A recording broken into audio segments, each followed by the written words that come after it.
Welcome to Beyond the Press Release, a production of Gorecom in which we take the time to speak with small cap executives after they put out important news.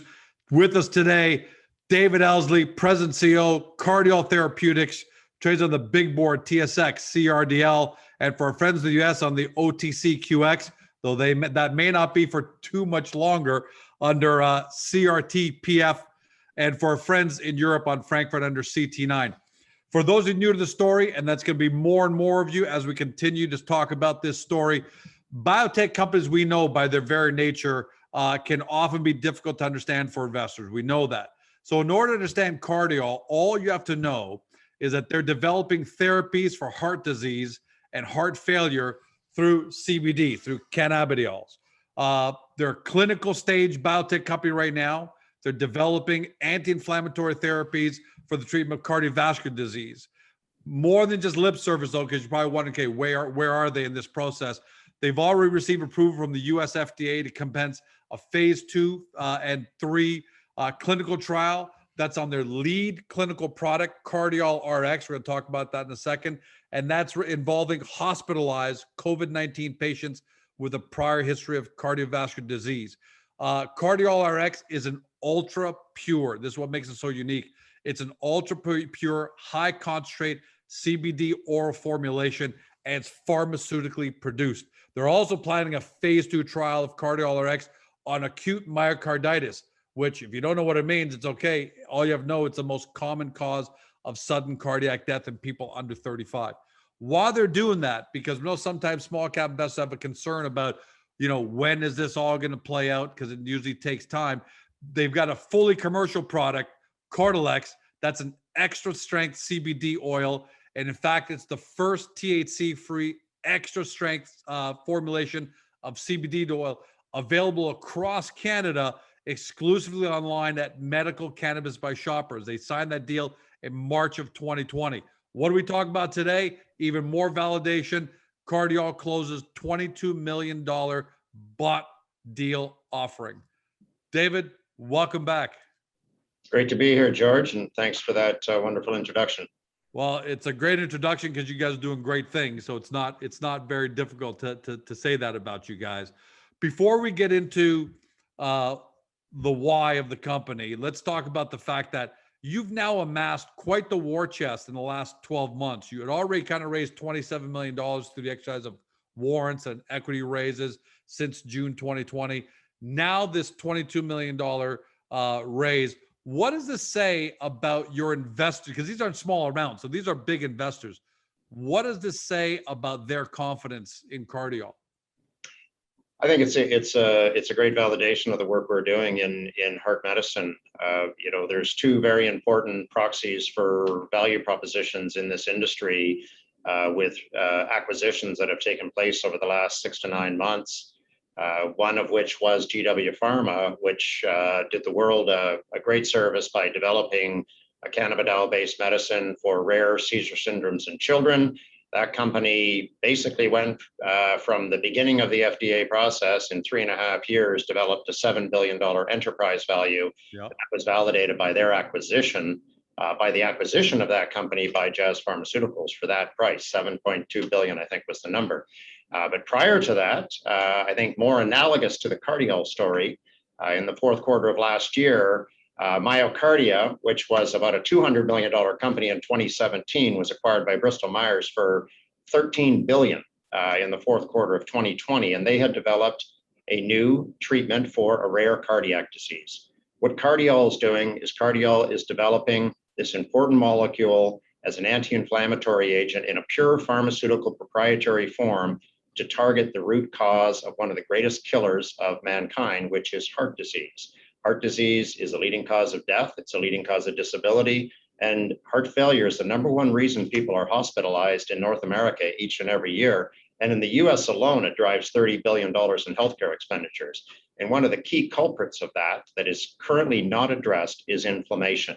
When we look at this cannabidiol molecule, through our research processes, it has anti-inflammatory properties similar to that of very powerful anti-inflammatory agents like steroids, which have significant toxicology concerns. So what we see with this molecule is a molecule with extraordinary safety profile, so safe that it's now used in 15,000 children.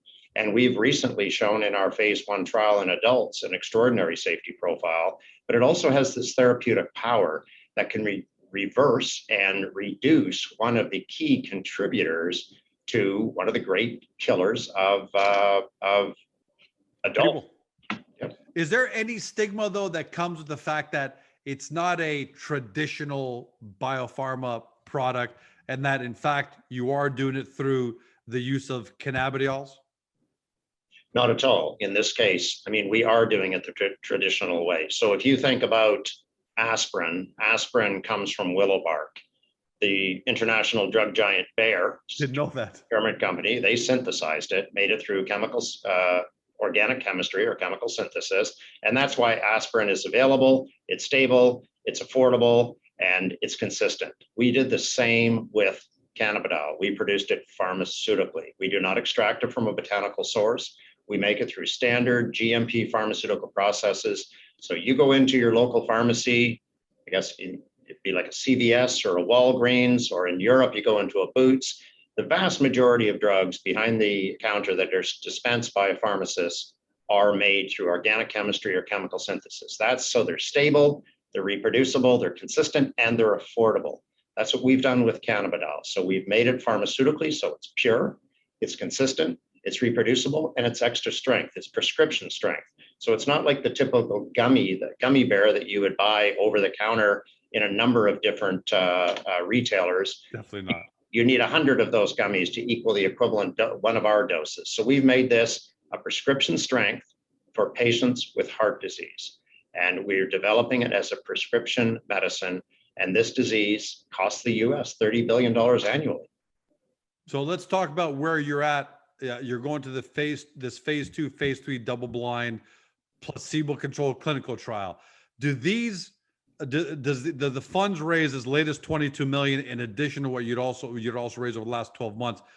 Do these give you the resources to get all the way through this phase 2, phase 3 clinical trial? Absolutely. So we are now very well capitalized. We have a run rate through a number of very important milestones, which include the completion of this landmark trial in 422 high-risk cardiac patients. So here, we're not looking at the impact on the COVID virus. We're looking at the impact on inflammation caused by the immune system, which is activated to kill the COVID virus, basically. It is that what is causing most of the mortality and morbidity associated with this pandemic that's affecting all of us. So this virus invades the cardiopulmonary system and other organ systems. The immune system gets activated to try to kill the virus, and that can lead to a systemic inflammatory response. Some call it the cytokine storm. Yeah. And that massive inflammatory response that can lead to mortality or very serious cardiovascular complications like a heart attack or a stroke. So here we're using prescription cannabidiol for those patients that are hospitalized that have that prior history of cardiac disease or cardiac injury, such as a prior heart attack or stroke, or diabetes, or obesity, or high blood pressure, for example. That sets these patients up for a much higher risk of serious complications. So mortality rates are probably going to be, when all is said and done with this pandemic, which we'll probably live with for generations to come, they're probably going to be in the 1% to 2% range. Whereas if you have this prior history of cardiac risk, your mortality rate can be over 50%. Wow. And it is that patient population that we've developed this cardioprotective prescription cannabidiol-based medicine to protect those patients during their acute phase, their vulnerable phase. So they have this protective effect, then they theoretically will fully recover and live a perfectly normal life. Same situation in acute myocarditis, which takes the lives of young, healthy adults and children. Acute myocarditis is typically caused by a viral infection. Historically, it would be the influenza virus or less well-known viruses. Now we have the COVID virus contributing to a myocarditis-like phenomena as well. And it's also, myocarditis is also caused as a rare side effect of some of the new cancer drugs, such as checkpoint inhibitors. So this is a very important disease that takes the lives of young, healthy people in their prime. And we see this tremendous opportunity as our second clinical target to develop our prescription strength cannabidiol to protect those patients during the dangerous phase where the immune system is trying to kill that virus and causing that systemic inflammation, which can cause fibrosis in the heart, which can lead to lengthy ICU stays, fulminant heart failure in a patient with no prior history of cardiovascular risk. It can necessitate heart transplant in very severe cases, and it can lead to mortality. Yeah, essentially the body's going into overdrive, over defending to the point that it's killing itself. Absolutely. And these diseases that we're looking at are extraordinarily expensive to treat. So I've mentioned in the case of heart failure, the hospital frequency alone costs the US healthcare system $30 billion annually. If you look at acute myocarditis, the anti-IL-1 therapies are in early phases of development. Some of those drugs can cost $50,000 to $60,000 a year. So that's big pharma developing it for this very deadly disease, and that's what they believe the market can bear. So think about a $50,000 to $60,000 a year treatment in a patient population with a prevalence of 70,000 cases in the United States. Yeah, those are not all of those patients would be eligible for these advanced treatments, but that's an extraordinary. If you look at GW Pharma's market, they have the orphan drug approval for the pediatric epilepsies. That's about 37,000 children each year. Our target market, just one of our targets, acute myocarditis, which is also eligible for this fast track regulatory review in the States, that is a market twice the size in terms of prevalence to that of epilepsies. And heart failure is an order of magnitude much larger, affecting 26 million people in the developed world to some extent. Half have diastolic heart failure, which really hasn't had a new therapeutic entrant in 20 years. So in the United States, you've got probably 3 million cases at any one time of this form of heart failure that really doesn't have a recognized new advance in treatment in 20 years. And it's inflammation that is driving this. So let's talk about where you're at in this process and how far the dollars that you've raised are going to take us. So can you give us some basic timelines? I know it's not a perfect science, pardon the pun, but what the clinical trial looks like, and what your next 12 months looks like. Yeah. So during this year, 2021, we have now initiated this landmark trial under an investigational new drug exemption by the FDA that was approved in the fourth quarter of last year. This trial is now underway. We plan to enroll 422 patients in the United States and potentially other regions where COVID is a major problem and causing severe complications in high-risk cardiac patients. This trial we plan to complete this year. And the major outcomes of this trial, importantly, we're not looking at markers of disease, we're looking at hard clinical outcomes or impacts of disease, such as the risk of a composite endpoint comprising mortality, progression to ICU or risk for progression to ICU, as well as major cardiovascular complications, such as a heart attack, a stroke, or an arrhythmic disturbance, which can put you for high risk of sudden cardiac death. That trial is going to be executed this year, and subject to the outcomes of that trial, we believe that could lead to an emergency drug authorization that COVID, we've got to remember that COVID is a coronavirus. It's seasonal. It is typically a seasonal virus. So this could emerge with force again in the coming fall, winter. This could be something that we live with. If we hit this vaccine wall where certain people are resistant to the vaccines and we don't get herd immunity, this virus can come back, it can mutate, and there's going to be a need for cardioprotective treatments for the vulnerable population. So that is where we could be on the outcome of this study. But more importantly, this trial will also have basically the ability to show the impact of our product on inflammation. And to the extent that we reduce cardiovascular inflammation, that's applicable to the broad area of multiple areas of cardiomyopathies or heart failure medicine. So it's going to have read-through into other important areas of medicine. Also this year, we're initiating an acute myocarditis program, which is an orphan drug eligible program. That's the same program that GW Pharma in 3.5 years built an enterprise valued at $7 billion, targeting the orphan of the pediatric epilepsies. We're targeting the orphan indication under FDA of acute myocarditis, and we believe that market is much larger. That trial will be initiated, we expect, in Q3, and we plan to file and get that trial up and running in the second half of this year.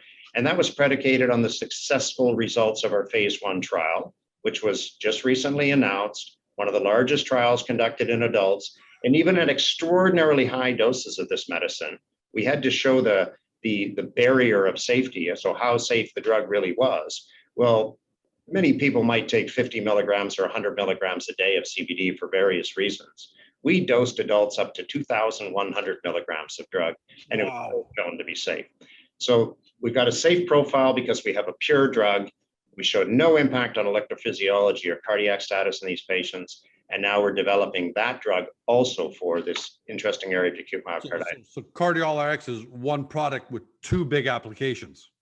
One product with two big applications, and that's the oral formulation, which is in the acute setting, so where we're trying to prevent major cardiovascular complications or major risk during the acute phase of disease. So we're looking to treat these patients. So in the case of the large phase 2-3 trial, we'll treat them for 30 days while they're at severe risk for complications. Then theoretically, we've protected them during that acute phase. The immune system has done its job. The immunological attack has subsided, and these patients theoretically would then recover and go on to live a normal life. Same scenario in acute myocarditis. But we also have an exciting new innovation. So we have the oral therapy for acute intervention, and we also have a subcutaneous formulation. Under the tongue? No, so subcutaneous, not sublingual. So subcutaneous would be delivered much like insulin. So think about insulin, or think about an EpiPen, where the medicine is administered under the skin. It can go directly into the bloodstream. We've innovated this new way to deliver this drug. And the benefit of that is we use less drug, but we get more drug to the site of disease, which is inflammation in the heart. And we see that as a chronic drug. So this is for patients with lifelong heart failure, where where our goal is to reduce inflammation through a regular treatment on a chronic basis. And this theoretically would be a lifelong therapy that would be very convenient for patients, probably 1 or 2 treatments a week we would expect. And this would control their inflammation. Our hope would be to improve their quality of life and reduce their risk for major cardiovascular hospitalizations or frequency of hospitalization. It may be too early for me to ask this question, or maybe too early for you to have gotten any kind of feedback, but are you hearing any kind of feedback from the medical community in your maybe just general conversations where you're getting feedback saying, hey guys, if you can come up with this would be a really big help to patients? Or is it too early to really get that kind of feedback yet as to the promise it holds? Well, I think the cardiology community in general, and acute myocarditis experts, heart failure medicine doctors, I think they would be united in the view that new forms of treatment are required for acute myocarditis, as well as heart failure, specifically heart failure with preserved ejection fraction, or diastolic heart failure. So that's where the heart doesn't relax properly, it can become fibrotic, and it doesn't fill properly. So the heart, the filling action of the heart is impaired in some way, and that's caused by this inflammation. So I think the cardiology community would be united in the view that new treatments are required for both diastolic heart failure or heart failure with preserved ejection fraction, as well as acute myocarditis. So these are very large markets, very large problems. Really isn't good standard of care. There really isn't a standard of care recognized for either one of these. We still treat diastolic heart failure like we treat systolic heart failure, because there hasn't been a new therapeutic advance specifically for this dysfunctional filling action. Why is it? They just hit a brick wall. They've reached the max. Has the pharmaceutical industry reached the max of its capabilities when it comes to this? Why, or is it just not profitable enough? What's the reason for that? Well, it would certainly be profitable enough. There's no, I mean, this is that's what I figured. Extraordinarily costly disease. If you could save even a fraction of that $30 billion of annual healthcare expenditures in the US as a result of diastolic heart failure or heart failure, that would be an extraordinary advance in terms of saving the healthcare system capital or money. So, from a pharmacoeconomics point of view, there's certainly a case for a medicine, should it be effective, to be certainly a profitable and large medicine. A recent entrant would be Entresto by Novartis. That's a multi-billion-dollar drug. You can look at the innovation that Myocardia developed. Bristol Myers bought them for $13 billion, and that drug is still not even commercialized yet.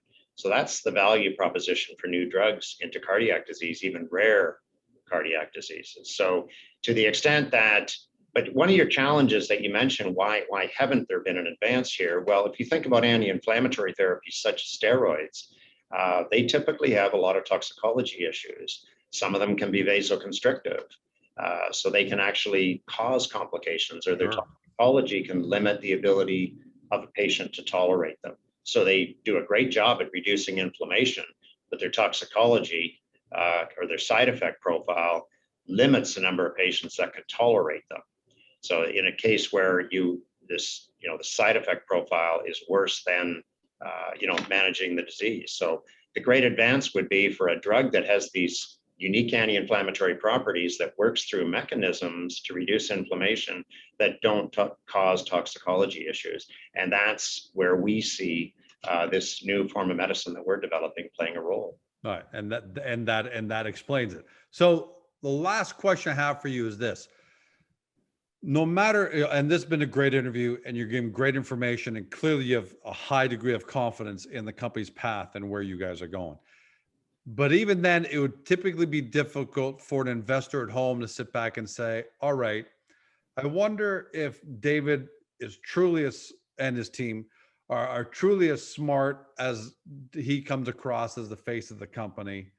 Or is this just, him hoping that it's going to work and they have no way of assessing it? But here's where I do think there is a way of assessing it.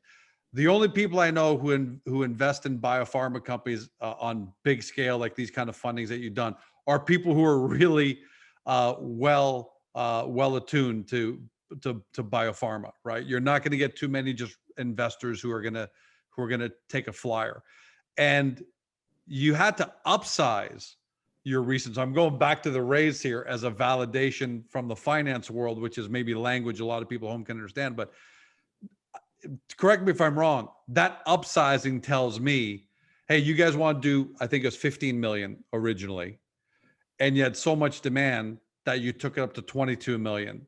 So is that a great way for investors to almost hang their hat on a little bit of due diligence as well, in addition to the science, to say, hey, the people who are investing big amounts of money, they were climbing all over themselves to get into this, and you guys took it up to 22 million. Absolutely. This deal was a very successful transaction. It was well oversubscribed, far beyond 22 million, double that. Wow. Yeah, you had to close the book somewhere.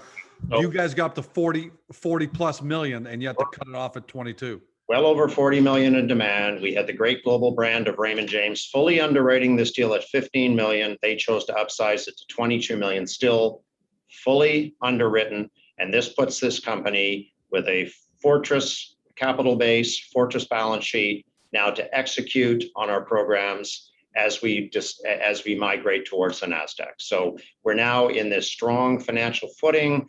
Smart money was behind this deal. They came in at a striking premium to today's price. So we have this paradox right now where the price is discounted to our deal for reasons I simply cannot explain. So, I mean, this company, the only thing that's changed about this company in the past 2.5 weeks is the stock price, and it's become a much stronger. And that's because the general market, it's not unique to Cardiol. That's the good news. It's not unique to you guys. There's some just general market weakness out there. Tech names are taking a bit. Yeah, but you're right. It's almost you did it 360. The company closed at 290 today. 70 cents over 360. So you're talking about roughly a 20% discount to the smart money. Exactly, and at that premium to today's price, smart money put the money where it can do the best for all shareholders, which is in the company's treasury. Now we have the financial resources to execute our business strategy well into the future, well through 2 years, well through multiple major milestones for this organization. Wow. Okay, so this isn't you're going to eat up all this money in 6 months and then come back to the market. Yeah, and we're not dependent on the capital markets to migrate this story to the NASDAQ. So now we have a clear guide path through the NASDAQ. We have a great new brand behind the company in Raymond James, which is a global brand.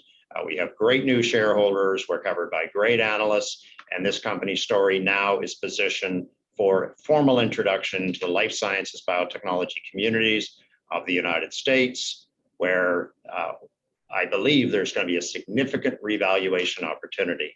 I keep hearkening back to the GW Pharma story, which traded in London for many years at 100 million approximate market cap. They migrated to the NASDAQ, and within a year, that company was valued at $1 billion. And not a lot changed corporately other than they were recognized. So it is just this recognition by the life sciences community, and for that, we need to be on the premier biotechnology exchange, which is the NASDAQ. And there's no doubt about that. I mean, the TSX is a great place. London's a great place, but TSX, the power is resources. London, they've got their finance. If you want biotech, there's no doubt about the fact that you've got to be on the NASDAQ, and now you guys have everything you need to get there. So risk reward for Cardiol of the next 12 months is heavily, in my opinion, by the way, this isn't the company talking, and I'm not giving financial advice, but it's just hard to see when the market's climbing over itself to invest at a premium and get it into an oversubscribed financing. That tells you almost everything you need to know.